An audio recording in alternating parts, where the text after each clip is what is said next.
Mengapa nama Israel terus muncul dalam Alkitab? Khotbah dan pembahasan iman Kristen. Apakah orang Kristen harus memahami Israel? Ataukah semua itu hanya bagian dari sejarah? Mari kita lihat jawabannya berdasarkan Alkitab. Israel terus dibahas dalam iman Kristen, bukan karena alasan politik atau karena suatu bangsa lebih penting daripada bangsa yang lain. Alasan utamanya adalah karena Israel memiliki peran penting dalam kisah penebusan yang dicatat dalam Alkitab. Pertama, melalui bangsa Israel, Tuhan menyatakan perjanjiannya kepada Abraham. Dalam kitab Kejadian 12 ayat 3, Tuhan berjanji bahwa melalui keturunannya, semua kaum di muka bumi akan mendapat berkat. Janji ini menjadi dasar dari rencana keselamatan yang kemudian dinyatakan dalam perjanjian baru. Kedua, hampir seluruh isi Alkitab berhubungan dengan Israel. Para nabi, para raja, bait suci, hingga sejarah bangsa itu menjadi latar bagi banyak peristiwa penting yang membentuk iman Kristen.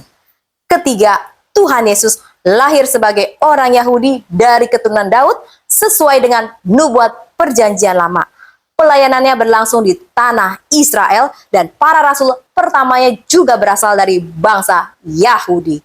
Keempat, Paulus menjelaskan dalam kitab Roma 11 ayat 17-18 bahwa orang-orang bukan Yahudi yang percaya kepada Yesus diibaratkan sebagai ranting zaitun liar yang dicangkokkan ke pohon zaitun.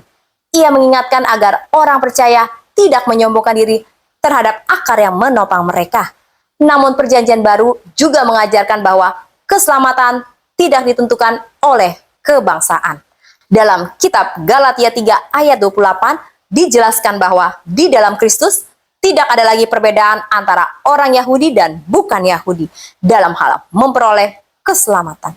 Semua orang diselamatkan hanya oleh kasih karunia melalui iman kepada Yesus Kristus. Jadi, Israel tetap dibahas dalam iman Kristen karena perannya yang penting dalam sejarah pernyataan Allah dan rencana keselamatan. Memahami Israel membantu kita memahami konteks Alkitab, tetapi pusat iman Kristen tetap adalah Yesus Kristus yang datang untuk menyelamatkan semua orang percaya kepadanya. Menurut kamu, pelajaran apa yang paling penting ketika mempelajari Israel dalam Alkitab? Tuliskan pendapatmu di kolom komentar. Tuhan memberkati.